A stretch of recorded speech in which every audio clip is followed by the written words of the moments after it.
Good morning, everybody. Good morning. Welcome to this webinar on women in tech. What role should companies play? Which we're happy to be co-organizing with All Digital. I'm Ulrich Lork, Communications Officer at IT Professionalism Europe.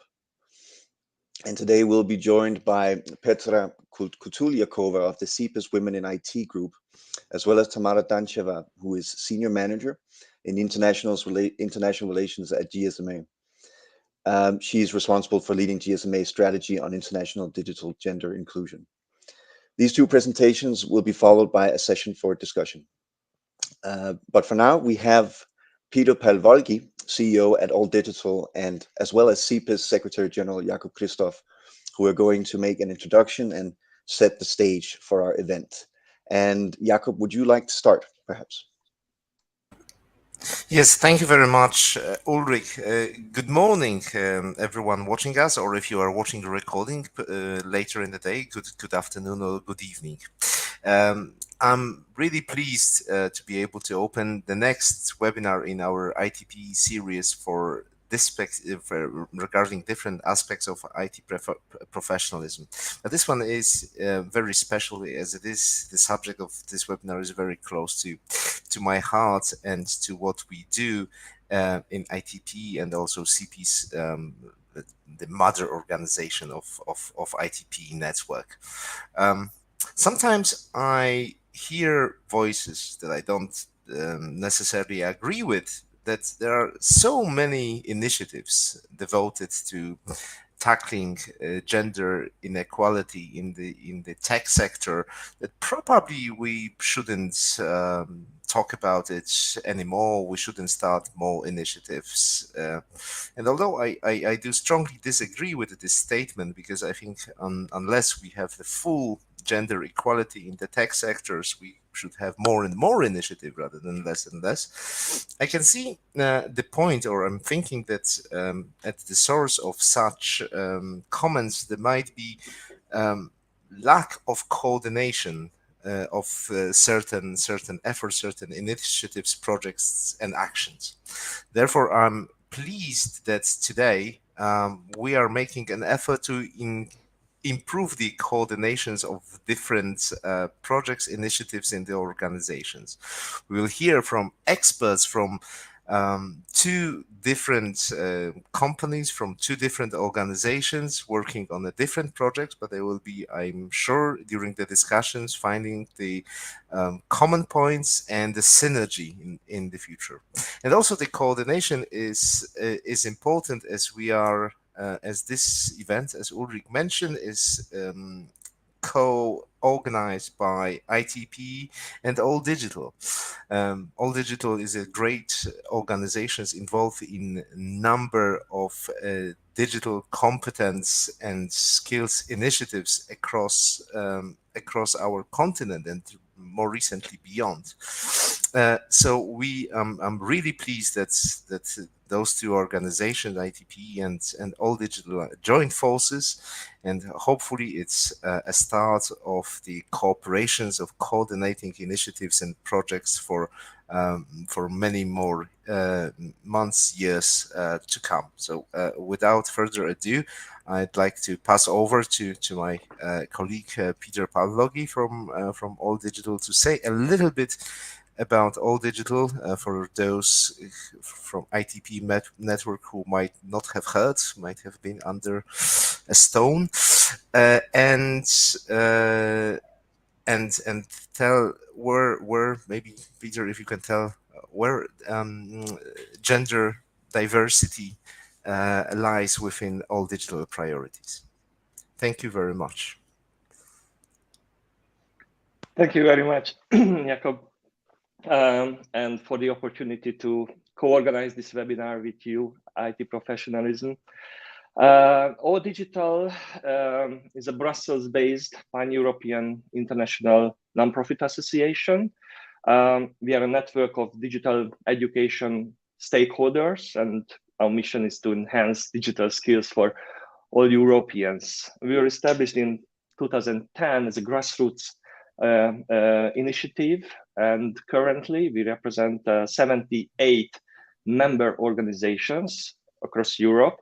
who provide digital education and training in 25,000 different sort of digital competence centers in Europe, mainly non-formal educational settings.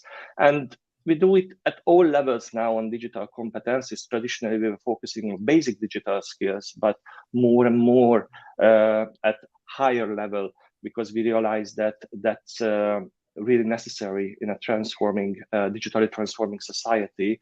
So we provide trainings from basic to advanced skills. And we are a member of IT Professionalism Europe. What is our vision? That everyone should be or can benefit from digital transformation.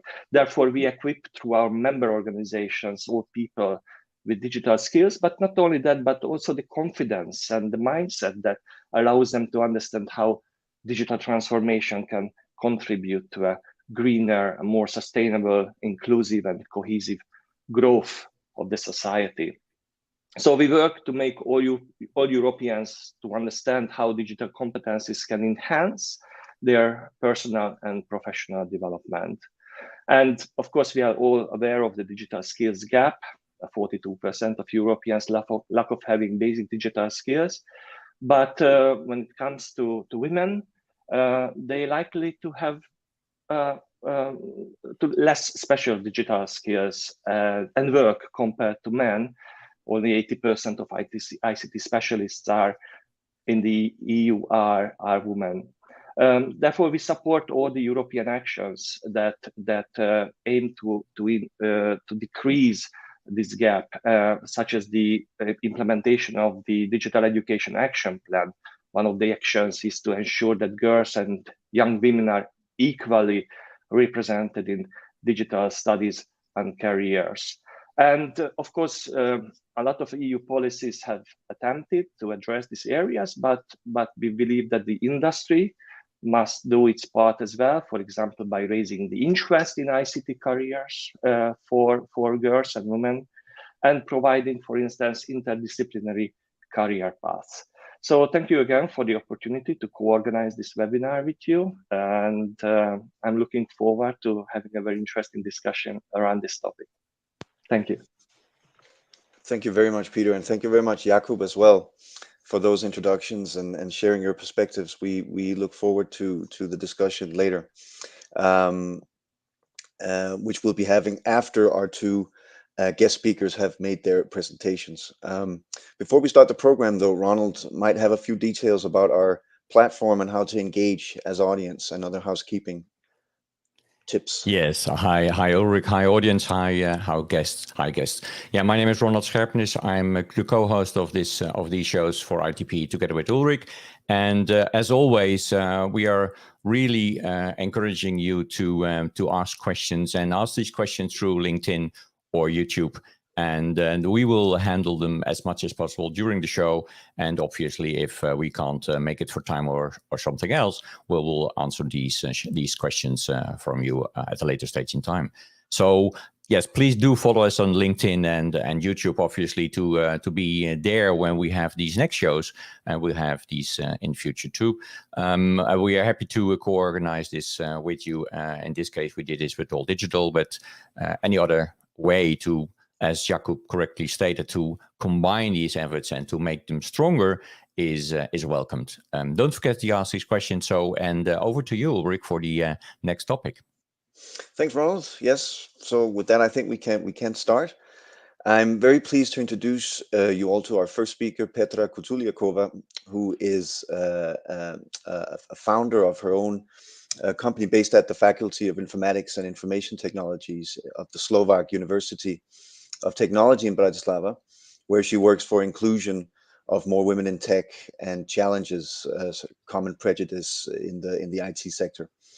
And she is also a key contributor to the Women in IT group of CEPIS, which has launched its diversity charter in November 2020.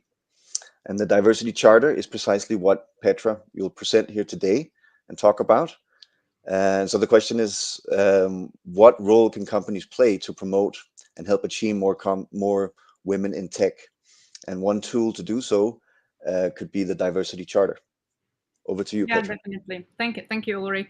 Good morning, everyone. So happy to be today with you because the diversity and especially for women in tech is my key activity for those days, and I'm very happy that I can share some ideas. We are working with the CEPIS group. So very briefly about me, I'm the founder and actually the director of the Slovak organizations ITYT. And we work with the girls in the field of motivation and access to the tech education, and later on the connection with the job market in tech fields in Slovakia. So far, we trained more than 25,000 young girls and women, and we work with the girls from 8 years old, going via high school girls, adult women, and also teachers. And we are here for 10 years. I'm also the member of the CEPIS working group Women in ICT Task Force, and I'm really glad to discuss with you and to present you what we do in the Diversity Charter and how exactly the Charter can help you in your organizations to be more diverse and to build this specific niche in the women in tech. So Diversity Charter, as Ulrich mentioned, was launched 2 years ago, and I would like to make you understand that this is a tool to check at what stage is your organization in the field of diversity, but also a guideline to build it. Because a charter is the document leading you through different stage of the diversity procedures, and especially it's ready to build with you your strategy in the diversity. The goal for us is definitely to increase gender diversity in technical professions across Europe. And this is very important that we are not discussing about the one country, we are discussing about whole Europe. So it means that also the community of organizations participating in the Charter yet can be a very strong support and a network for you in exchanging best practices and the knowledge we can have and we can gain together. The charter is divided into 3 different levels. So you will definitely start with the bronze one, and going bronze one, it's something at the beginning when you need to start to do your activity and you would like to do the change. Going through silver and gold, the gold level is definitely understanding you as a leading organization in your country, and we understand that you will be able to guide other organizations as well, because the strategies you can have in your team are really something game-changing. So those 3 levels are going via different framework. This is very important because we set up the charter in 7 different working framework. It means that in every part, you can find something that maybe you don't do actually in your organization. And this is exactly the way how we would like to help you, because these activities were being defined with the group of professionals across Europe. And these are the activities we understand as the most important when you would like to build the gender diversity in your organizations. And when going through those 7 parts, you can really see where are your weak points, or maybe where you should work more, or maybe you will find that you even didn't start to work, for example, on the gender equality payment procedures or payment gate, but it's something maybe you should be focusing in the future, because the diversity is not just one point. You know, this is a whole complex of things you should do in your organizations. And everyone is connected with everything is connected with some other part. So it means that we invite you to going through 7 of these parts and define where are you actually, or where you should be stronger or push more. What is definitely the role of the organization? So I would like now to move to the role of organizations and what should be your part in building diversity with the support of the charter. I would like to divide it into 3 main parts, and it's definitely find, grow, and retain. We are sure discussing about female talents, and without all 3 these parts, it will be quite hard to build it, because you need to find where the female talent is. You need to help them grow, because even if you will find it, identify, and you will not allow them to grow, it will mean that the woman will leave tech sector or even leave your organization.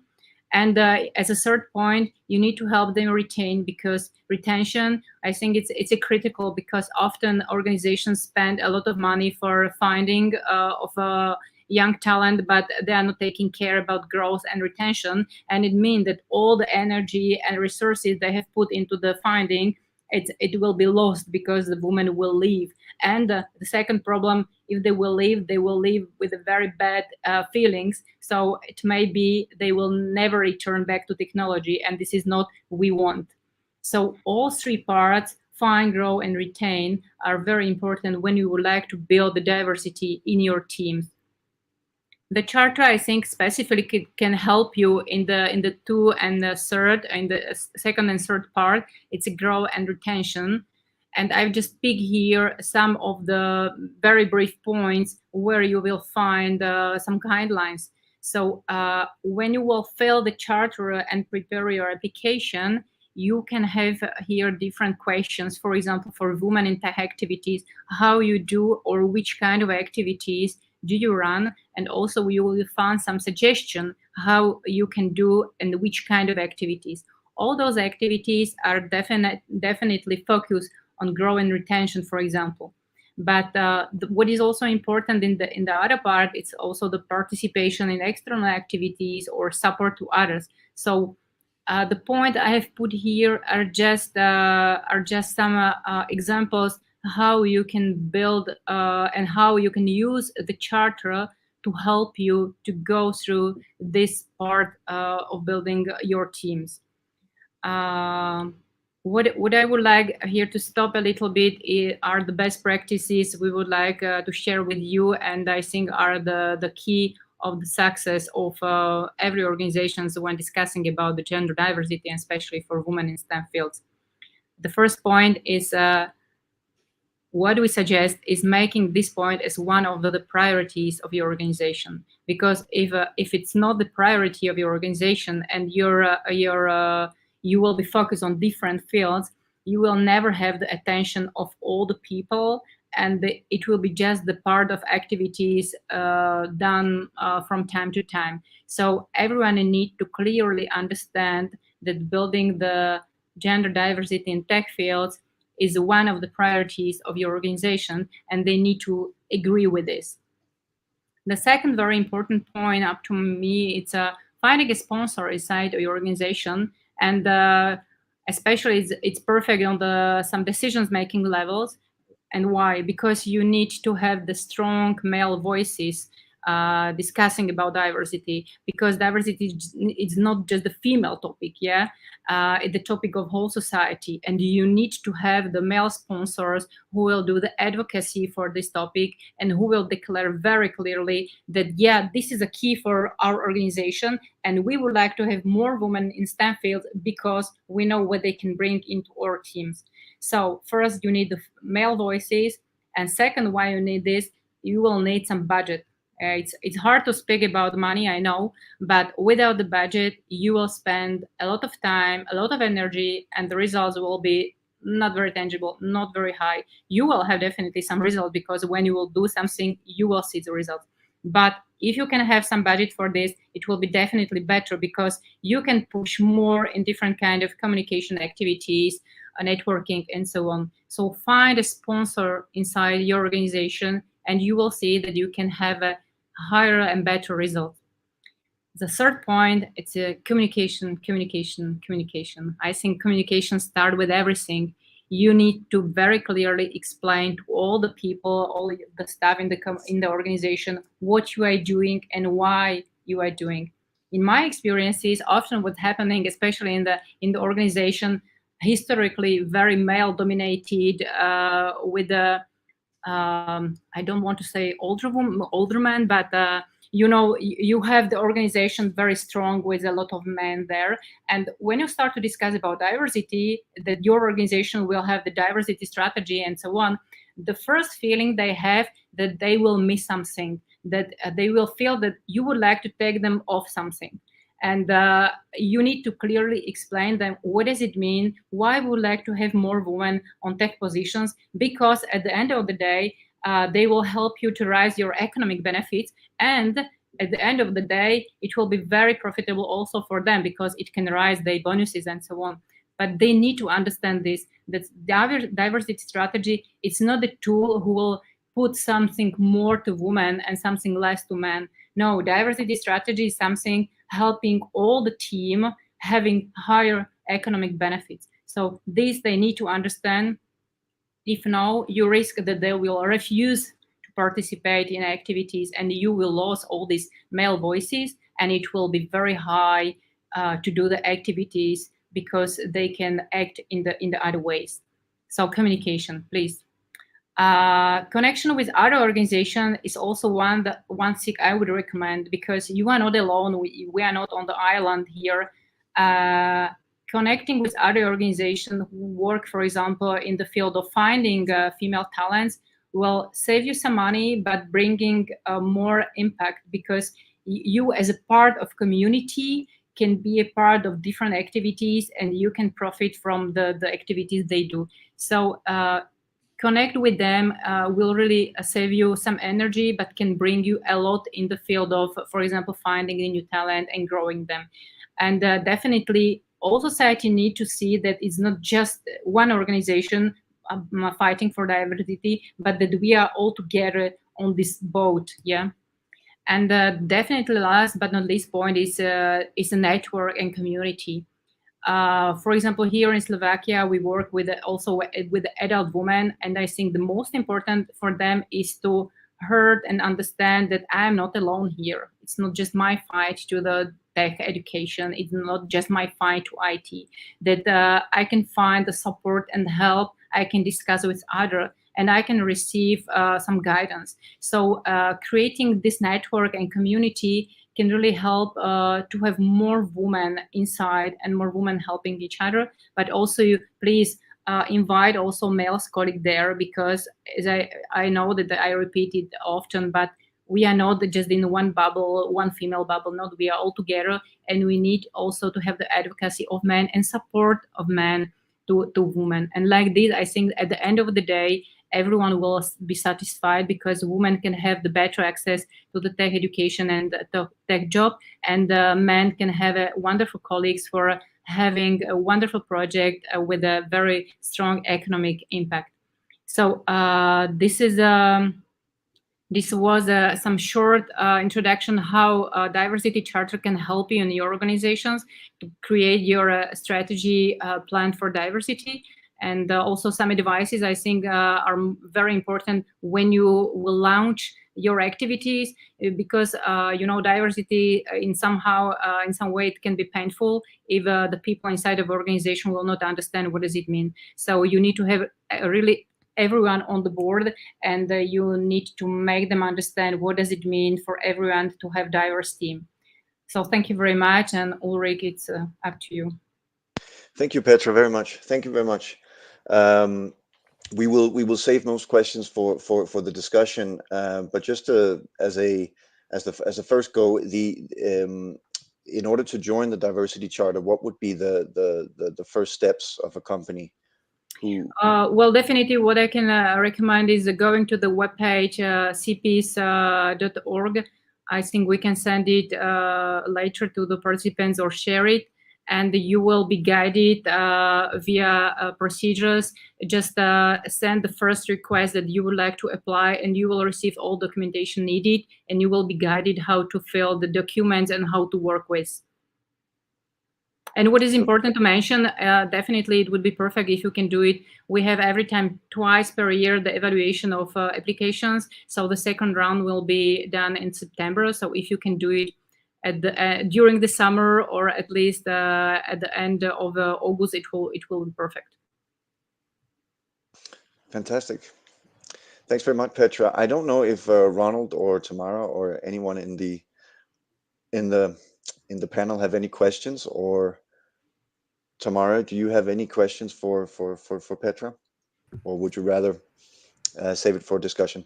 I think we can save it for discussion. I have a few, and also a few reflections, but it's certainly a very impressive initiative, and I couldn't agree more also with Petra's recommendations, particularly when it comes to collaboration. And this is also something I'll touch upon, collaboration between different sectors in particular, of course. Thank you. Excellent. Thanks, Thank Tamara. you. And so I give the floor to Ronald quickly to take us further on in the program.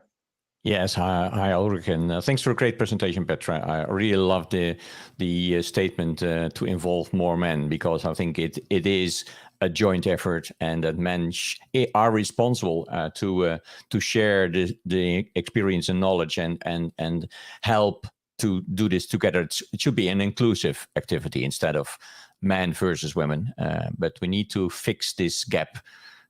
Which is there for quite some time, both on numbers and on salary as well, as you mentioned. So yes, I'm pleased to introduce our next speaker, Tamara Dancheva, who will give us more business examples of promoting gender equality in companies. And Tamara is a senior manager, international relationship with the External Affairs and Industry Purpose Department at the GSMA. And she's responsible for leading on GSMA strategy in the international digital gender inclusion space. More to share there, but I think the best way is to ask Tamara to do that. Over to you, Tamara.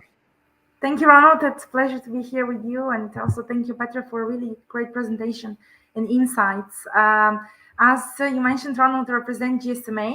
For those of you who are not familiar with GSMA, we represent the global mobile industry.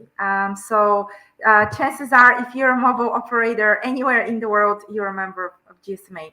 So, of course, as mobile industry, we have a huge responsibility, but also privilege, because we play a critical role in bridging the digital gender divide. I think it's no secret that these days, access to a mobile phone is a necessity and a means to connect, although, of course, not everyone is fortunate enough to have that access. But what I'll focus on today in particular, as per the slide you see on the screen, is this question about perception of power, right? Because I think very often when we talk about issues of gender equality in the tech industry, also, of course, in our industry, the mobile industry, we focus on how do men perceive women as leaders and vice versa, right? What there is very little research and data on is actually how are women viewing themselves as emerging leaders in this industry, right? And vice versa, how are men perceiving themselves? What are the differences? And why do these differences matter? And more importantly, what can companies learn from these differences and in turn implement in their best practices? I mean, Petra spoke a lot about also the need to retain, which is critical, right? Because it's not just about elevating women at senior level, it's keeping them there. So to understand how we can keep them there, we need to understand how do they act as leaders once they get there. And how can we encourage them, right? And of course, this is not to say that men are not good leaders, not at all. It's just to highlight that there are clear differences. And this is exactly what GSMA sought to investigate through a study we conducted almost 2 years ago in partnership with the Equals Global Partnership for Gender Equality in the Digital Age. Now, what is Equals? Equals is the largest international partnership that brings public and private sector members together to bridge the digital gender divide. We have the privilege and honor to work with All Digital, actually, on another project within the framework of Equals. And as of today, Equals has roughly 100 members from across the public and private sectors, and GSMA is one of the original co-founders of Equals alongside UN Women, ITU, the International Trade Center, UN Women, and UN University. So why, as I said, did we want to do that, and what is the context? I mean, again, I think at the beginning we heard from Jakob, certainly, and Peter, what is the current state? But nonetheless, I think it's worth kind of repeating the obvious, perhaps, for most of you. I mean, as of today, only 24% of leadership positions in the ICT industry are held by women. Less than 1/3 of them pursue STEM subjects. And worldwide, only 28 countries have an ICT minister who is a woman. So clearly, we're not doing enough, right, to bridge the gap. And so, as I mentioned, as we started looking into this, for us, it was important to really understand what are these attributes that leaders attach to their styles, and why does this matter? And so what we did is we ran a survey which basically looked not just at, let's say, and you'll see, of course, the data in a bit, to specific questions in terms of how men and women lead and guide their teams, but also what they think their skills should be, right? So what are their skills now, what their skills should be, and then when we compared the results, we were able to draw on some really interesting conclusions, and more importantly, develop recommendations that companies can follow to resolve some of these issues, and particularly understand where they need to invest. Because I think we can agree that we don't, we want to avoid, which happens very often, of introducing quotas just for the sake of having women on leadership, on boards and in leadership positions. Yes, that is important, but do they have the power? So, if you have, let's say, gender parity on your board, does that necessarily translate into power and into, change in decision making? And that is exactly what we sought to understand. So as we now dive into the methodology and as I said, what we try to do, this was done on the basis of a multi-factor leadership questionnaire, which is an existing research methodology. And I won't go into that into too much detail because, of course, I want to spend a little bit more time on the actual results. But just so you understand, the questions were phrased around critical attributes associated with 3 leading leadership styles: transformational, transactional, and non-active. And those are, let's say, the common styles that are normally adopted across the board.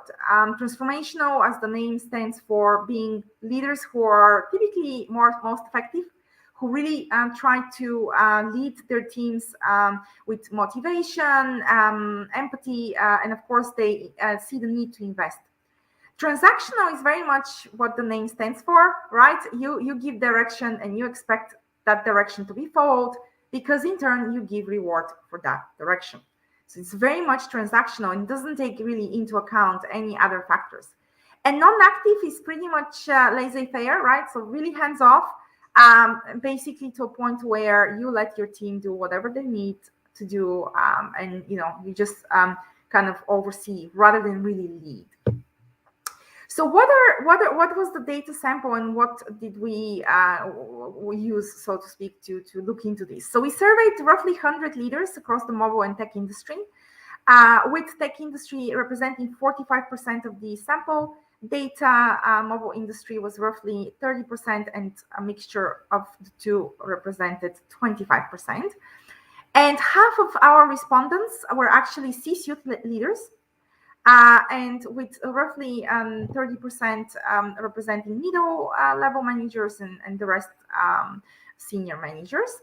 And not surprisingly, the majority of the data came from Europe and North America, although we did have roughly 25% from Africa, 8% from Asia, and 3% from Latin America. But again, that is also indicative as to why this issue is let's say, taken up in the global north more so than in the global south, right? And there are also various reasons for that, which maybe we can touch upon them during the discussion. But again, indicative of how the issue is not even universally recognized, right? Because we can agree that that is not an issue just in Europe or North America. So as we look into some of the findings, perhaps unsurprisingly, women perceive themselves as being more focused on developing others' abilities and desires to succeed. So again, the results suggest that, of course, women perceive their role as leaders to a greater extent as more effective, because, of course, they encourage their peers and subordinates' success. And of course, that means they care on average a lot more about their team's success, and they have tendency, therefore, to identify, as you can see from the data here, as transformational leaders. And I just mentioned at the beginning that is, at least data indicates, and existing research, that is among the most effective leadership style, because unless you nurture, let's say the common good, you can't develop a company culture to where you would also foster up and coming talent, right? And in this case, of course, that will also imply to up and coming female talent. And that, of course, also has consequence on retention levels. Now, the second finding, of course, as you can see, and again, maybe not a surprise, was that when men were questioned on this second set of questions in terms of, I fail, let's say, to interfere until problems become serious, or I avoid making decisions until I absolutely need to respond. Again, men scored much higher. So that means really that they do tend to take a more hands-off approach, right? So unless something affects the status quo, they don't jump to fix the issue. And again, maybe not a surprise, because as a woman, I can say that, and as what I've observed is that we tend to be on average better at multitasking, right? Doing multiple things. Why? Because also, of course, traditionally women are the ones that are supposed to take care of their family, take on responsibilities for the running of the day-to-day household, taking care of children, exceeding in their career, etc. And so you can see in turn how that is translated into some of these questions that we asked. And again, keep in mind, this was really solely based on individual perception. And that is why I also think the results are particularly important. Now, the third finding, of course, was that again, we see some women perceiving themselves and identifying with traits which are more effective than men. And particularly here, when we discuss what is, a transformational leader and how they perceive that, we can see that, of course, to a greater extent, women also insist on showcasing themselves as good role models, both good role models for their teams, but also, of course, company-wide. And that also probably stems from the fact that they had to fight harder to get where they are, right? And therefore, they really want to set a good example and expectations. And again, this probably also suggests that men don't place as much importance on being a motivational, perhaps, or admired role model, and again, taking this kind of hands-off approach. And then the fourth finding, which was actually surprising, is that we didn't find a significant difference, let's say, between the way that men and women perceive themselves in terms of equity and wellness once they reach levels of power. What does this mean? They didn't necessarily perceive that that women, for example, have limited or lesser opportunities to progress or to have access to resources in their own companies once they were at those positions. Now, it doesn't necessarily mean that there aren't differences. Obviously, again, much research needs to be done in this area, but it was certainly surprising, because one would expect that, women perhaps would struggle in terms of identifying further opportunities, or perhaps they would even perceive themselves as not reaching perhaps an even higher level of advancement because of their gender, or perhaps because their company doesn't foster, let's say, further progression once you are in a leadership position. But again, certainly we hope that we'll be able to continue with this research and find some new data. Now, in the interest of time, I will run into some of the recommendations and what does this mean for all of you. So the first thing is acknowledge that, right? Acknowledge and encourage a range of transformational leadership styles. So when you run, let's say, mentorship programs inside your companies, and Petra, you also spoke about some of the recommendations, right? When you implement shadowing schemes as well, any sort of capacity building programs that are meant to foster female talent in your company, pay attention to that, right? You need to acknowledge that women and men lead differently, and therefore adjust your trainings and programs to address that and foster that style, right? And again, it doesn't mean that you need to send a message of differentiation. It just means acknowledging the differences and fostering these particular strengths and skills that women bring to the table. Recommendation 2, of course, focused on, we can go to the next slide. what incentives are you providing as a company to develop effective leadership skills, right? So how are you in the first instance promoting opportunities or encouraging rather women to step forward and apply for these opportunities, and then of course retaining them in these positions. So again, recognize the role that other senior female leaders can play in that regard. We know that women will be a lot less hesitant to come forward, put themselves forward for promotion or apply for jobs unless they're given that extra push, right? So recognize that and ensure that you're providing adequate incentives. And at the same time leverage, right, the existing resources you have, including, as I said, women that you already have in those positions, therefore to bring those behind them as they also continue to climb the ladder. The third recommendation, which we indicated, and we can go to the next slide, is that, again, not surprising, perhaps, you need to invest and develop in mentorship and training programs. Again, Petra mentioned the budgetary implications for that, and she's absolutely right.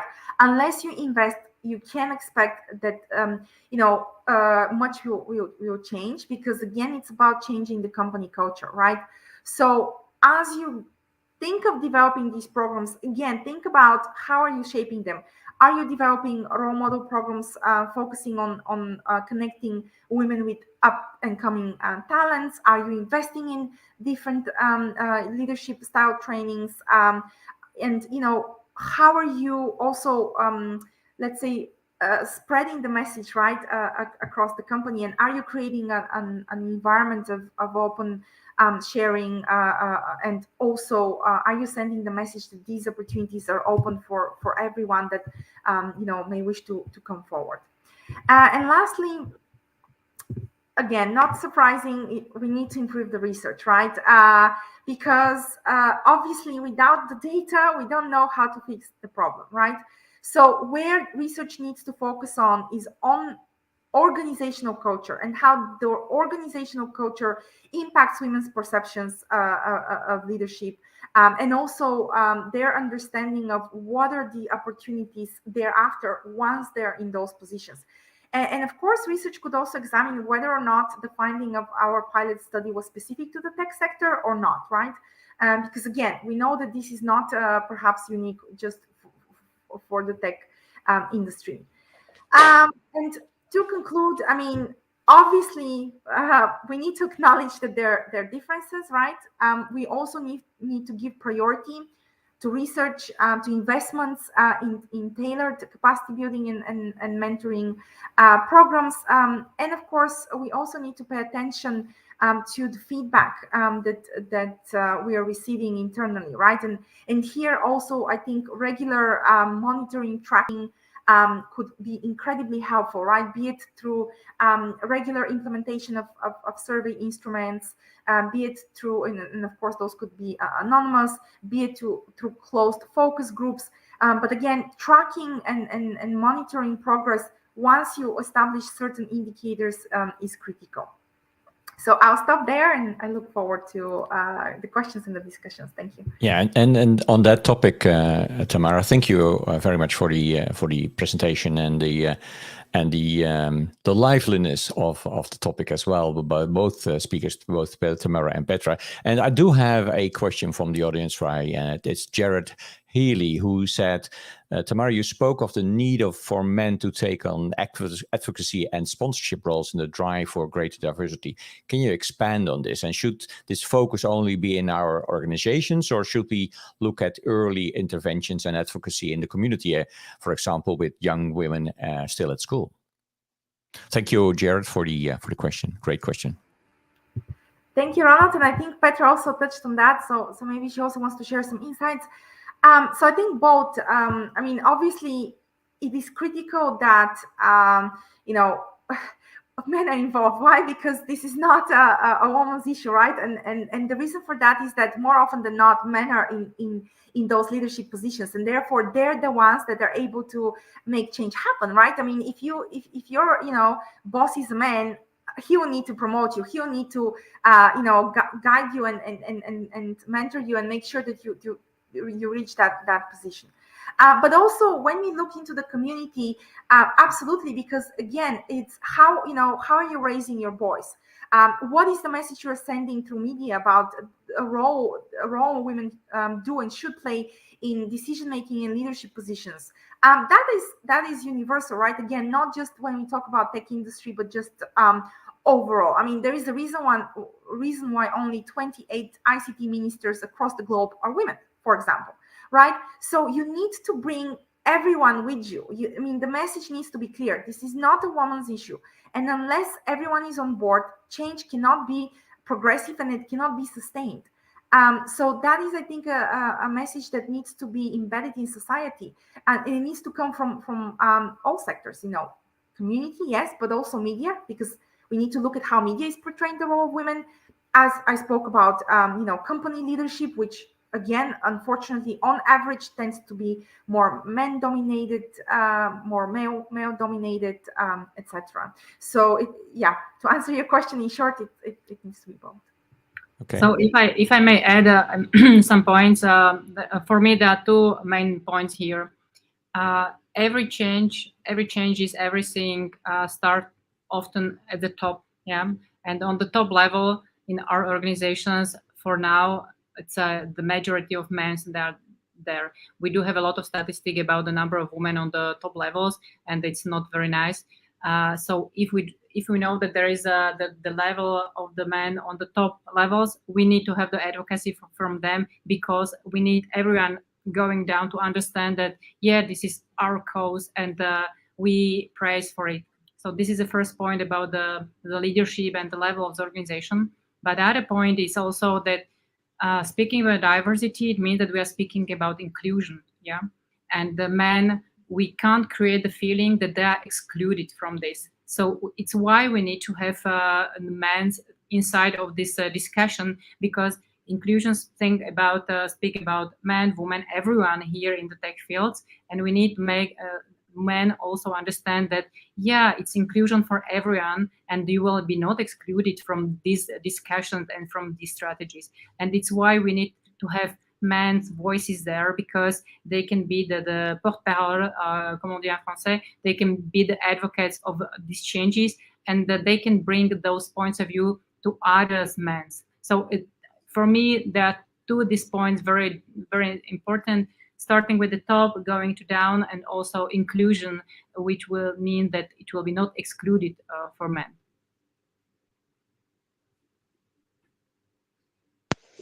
Yeah. Thanks, Petra, as well for your answer there. We have another comment from a LinkedIn user.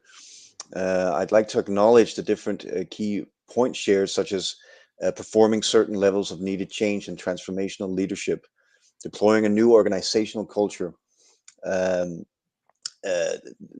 include sort of the current standards. Do you have any comments to this, sort of how to change an organization structure and leadership in order to accommodate this topic more? Is that something you have a comment on? Thank you, Ulrich. Well, I mean, we spoke a lot about training, right? Investing in training and capacity building. So it needs to start from there. So that needs to be part of any training, right? Particularly as you try and foster up and coming, emerging female leaders. And certainly, I think, and I also spoke a lot about that, you need to have clear goals, because that is the only way to track how you're progressing and are you actually implementing change or not, right? So reporting is not, of course, it's always, I think, something that is taken as an afterthought, but it's so critical and it's so important. I mean, best practice sharing as well, right? So, and Petra also touched upon this in her presentation. Here, it is critical to exchange best practices and lessons learned with other companies. How have they, for example, been able and successful in changing their company culture? What can you learn from that? And vice versa, right? I mean, again, we touched on the need for also appointing champions, right? We also spoke the need of making sure that female role models are visible across the company. So I wouldn't say there is, only one, two. I mean, they all need to go hand in hand. But I think it first needs to start with understanding what is your level playing field, right? So what are your current challenges? And then once you know that, is adopting clear objectives as to how those can be overcome. So if, for example, you think that you need to invest more in capacity building and training, do it. But as we discussed, take into account the need to really particularly invest in transformational leadership skills, because those are on average most effective, and those are the ones that also women as such project, right, and have been proven to be effective. Also because for any company that also needs to go hand in hand with profits, right? And then also see what needs to change in terms of messaging, in terms of, I mean, Petra also spoke about this, the direction needs to come from the top, right? So do you also have, champions on a C-suite level? In GSMA, for example, we have something that's called One GSMA. It's an employee-led forum for diversity and inclusion, but it's sponsored by our chief financial officer and our chief regulatory officer. And why is this important? Because it already signals willingness and support from the top for these critical issues. And the beauty of it is that it's employee-led. So let the employees decide what needs to change, because very often when you sit at the top, you don't have visibility of what's happening at the bottom. But at the same time, make sure you're supporting them hand by hand, because then you're signaling that desire to change, because of course the change will come from them. Thank you. Thanks, Tamara. And Petra, do you have a comment to this as well? No, I can agree with Tamara, because and for me especially, transformation start in your own. So you need to be aware what you would like to achieve, and you need to understand why this topic is important. And after then you can be aligned with your organization's goal. But if you will refuse it as a person, you will never support other women to rise in the tech fields. So you need to be aware of this, and you need to accept that the change will happen in your organization. And if you don't agree, well, you do have the two options: you can leave or try to transform yourself. So it's a little bit personal, but going a lot with communication in the organization, as we mentioned before.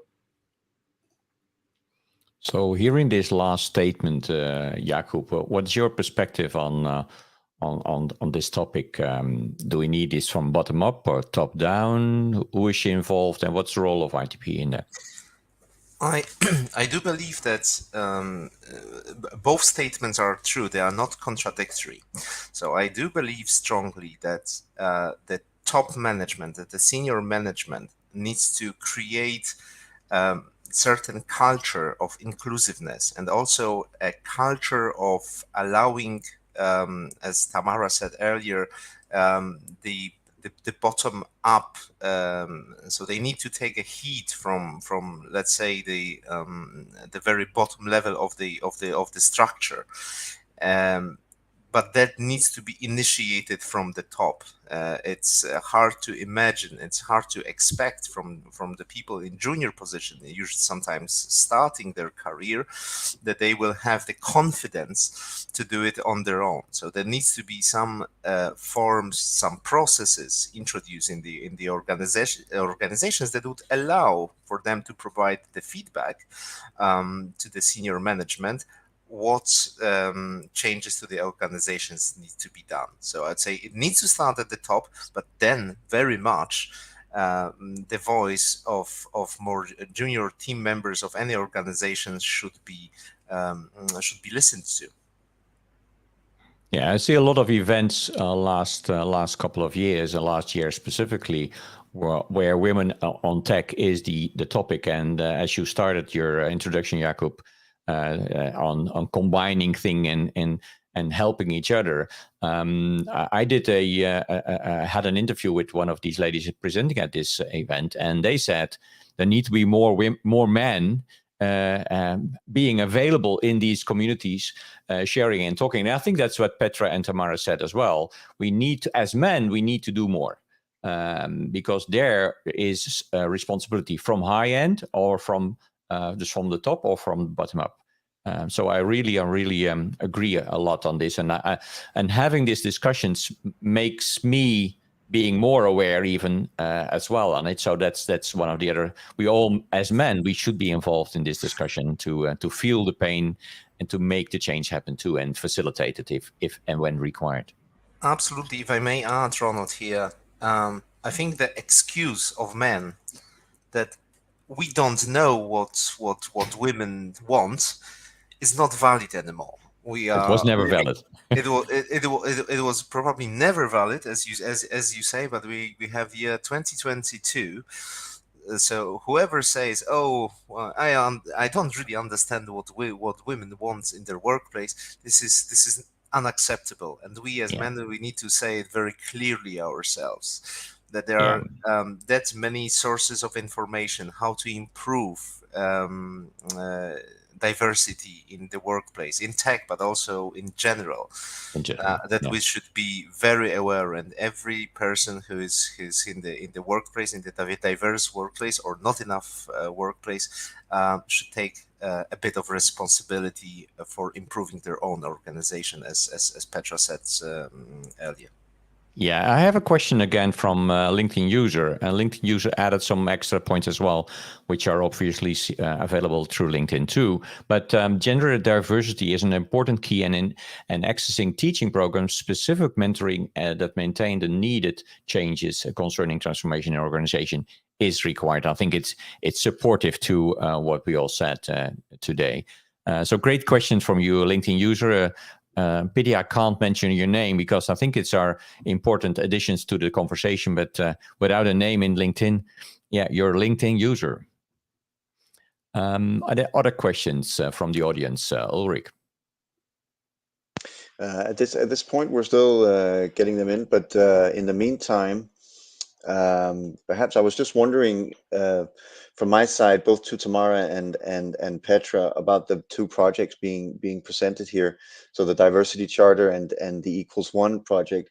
You both mentioned the importance of forming communities around this initiative. Would that also be one of the sort of the key deliverables, or at least intentions behind, for example, the Diversity Charter, gathering organizations behind that particular campaign? Yeah, definitely.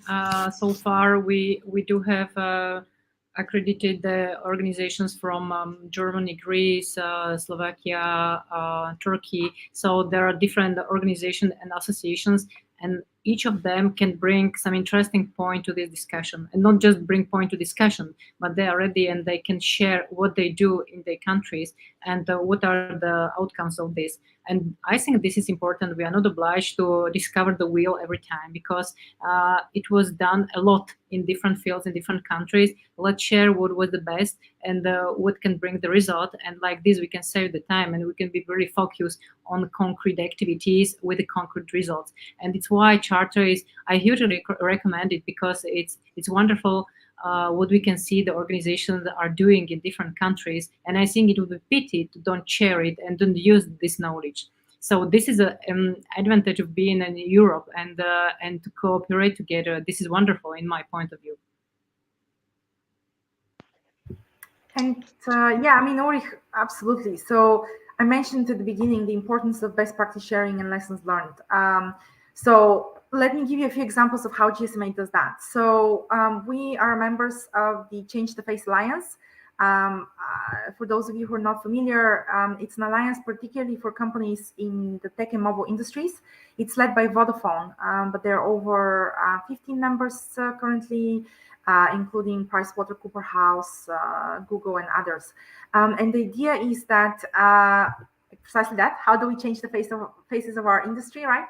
And that alliance allows us to speak to other companies in our ecosystem and understand their challenges, learn from them, and vice versa, and then share what has worked. And such initiatives are critical because it's an ongoing process, right? I mean, as a company, you face different challenges at different times because of different reasons. It's not a linear process, and that is why it's also important to keep the conversation at all times ongoing.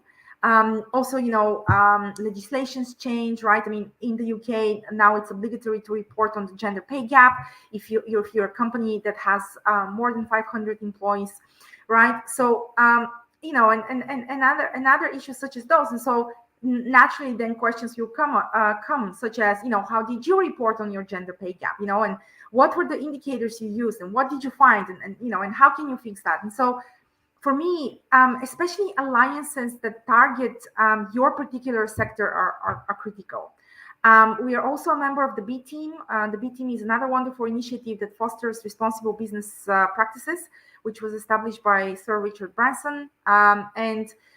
There we actually, our Director General, Max Granrit, was chair of their Fair Pay working group. And subsequently, we worked with B Team companies to develop a best practice guide for CEOs on how they can drive diversity and inclusion, in their companies. So I'm just giving you a few examples, but that is why it's so important to speak to other companies and learn from them, because then you can really understand, are you even doing something right or not? Because you may think that's the right approach, but at the end of the day, it may not necessarily be the case. And so that's why I think, if you're able to do that and have the resources, for me, that is really a critical next step in your D&I journey.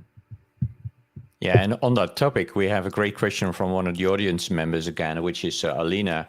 Alina says, good day. Is there any information about proportion of the women in IT sector divided by country? And do you know that, one of us? Yeah, definitely. There are statistics from the European Commission published annually, and you can find very good information inside, because it's covering not just the number of women in ICT sector, but it dispatched under different fields, the use of internet and so on. You can find the comparison between men and women. So it's quite going in details. So I recommend you to. I don't have in my mind now yet the name of the webpage, but if you are going to the page of European Union, you will definitely find it there. Yeah, and obviously we will add that to the LinkedIn linked live event on the webpage of ITP, on the company page on LinkedIn. We'll provide the link, the proper link Petra just mentioned. Okay, thank you for that, Alina. We are having some other questions, and actually we are running on time. But if let's do not an after hour. There are some shows I attend where they have after hours, where the show duration is 1 hour, and there's an extra hour for people who want to stay on. But let's give it a couple of minutes to add and to answer these questions which are coming up from the audience. Any other questions? Well, maybe if Tamara, do you have a question for Petra, or the other way around, maybe? Specifically after this session. Go ahead, Tamara, what I liked a lot, you discussed about the presence in the board doesn't mean that it's a power there. Do you have some guidance how to really bring the power to the woman being on the board? Because you are absolutely right that just sitting there is not enough. But how to help those yet there to be really visible and with a strong voice? Good question, Petra, an important one. Exactly, because you don't want to just do this exercise to fill a quota. And again, starts with education and awareness raising. I mean, let me give you one very good example. Sometimes when you're in a room and you're one of the few women around the table, you tend to be interrupted a lot by the men around you. It's called mansplaining. Now, that may happen unconsciously, but it happens a lot, right? And so, again, it's being aware of these practices and making sure that, you implement, let's say, support tools in place to change certain behaviors. Or another example, if you see that you have only 2 board members on a board of 10, give them the floor without even asking for it, right? Like, make sure that you call on them, because again, you need to recognize, some of the behavior patterns and encourage those to change, because we know sometimes that women may be a bit more hesitant to immediately jump into a discussion, take the floor, and make themselves known. So make sure that you encourage that, but you also send a clear message that the company supports that, right? And make sure they're also involved in all aspects of decision making. If you're then subsequently, let's say, forming various working groups, again, same thing, making sure that everyone around the table has an opportunity to voice their concern. And sometimes it also means encourage, don't just expect that women will come forward to the table. Encourage them to do that, right? Encourage them to apply for those opportunities and create that safe environment. Yeah. Thank you. It's definitely very useful. Thanks. Yeah. I was thinking of raising the mansplaining topic myself, but then it would be mansplaining to the power of 2 or so, maybe. So I wasn't trying to enter that rat hole myself, but I think it's a great command because men do that a lot. And in an interview on another show I did, we had great examples as well of these mansplaining things where one of the lady presenters gave an example of a neighbor dropping by and asking a question, and then she was the guy in this story was asking for these power connector cables to start up an engine in a car, and before she knew, he was explaining the whole thing and asking where her husband was, so it was even worse than that, than the mansplaining by itself as well. So yeah, any other questions from the audience? Otherwise, we need to wrap up. Ulrich, if you're happy with that, or Ulrich or Jakub. Yeah, sorry, Jakub. Do you have any comments to the previous topics? No, I think it was well said. I can't remember, just to add on the mansplaining subject. I don't remember the name. One of the authors had a meeting, had the presentations, and after this presentation came a gentleman who mentioned, "Oh, you should really read the book on this," and gave the title. And she said, "Well, I read this book. I know this book very well because I wrote it."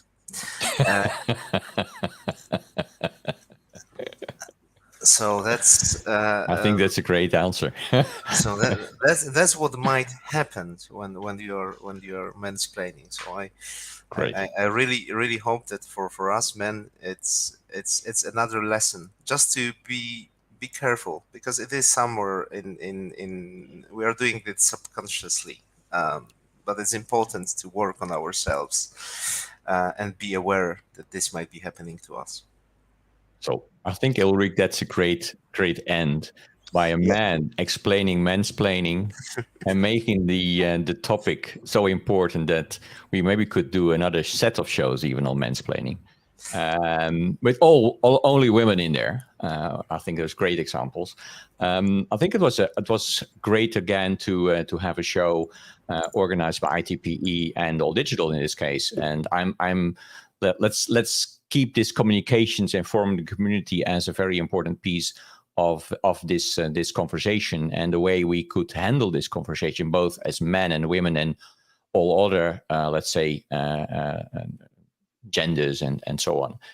Make it an inclusive one, so we don't need to name all of the specifics on age or on gender or anything else. It should be all inclusive. And I think it was a great show with organized by IT Professional Europe and All Digital. It was a show about women in tech. I'd like to thank all the audiences for the guests and for their participation and questions. And I'd like to specifically say thank you very much to two of our guests, Petra and Tamara, presenting their perspectives on this topic. And I think without all the audience questions, we couldn't do a great show anyway. So thank you, audience, for getting all these questions in. And we get all sort of thank yous from the audience too. I see here Ruth and Alina and some others. Thank you for great questions. We'll hope to see you soon in one of these other shows organized by ITPE. And I think that's the end, Ulrich. What do you think? Let's wrap it up. Thanks very much from my side as well. And thank you to our speakers. Thank you. Have a nice day and good luck. Thanks. Good day. Bye-bye.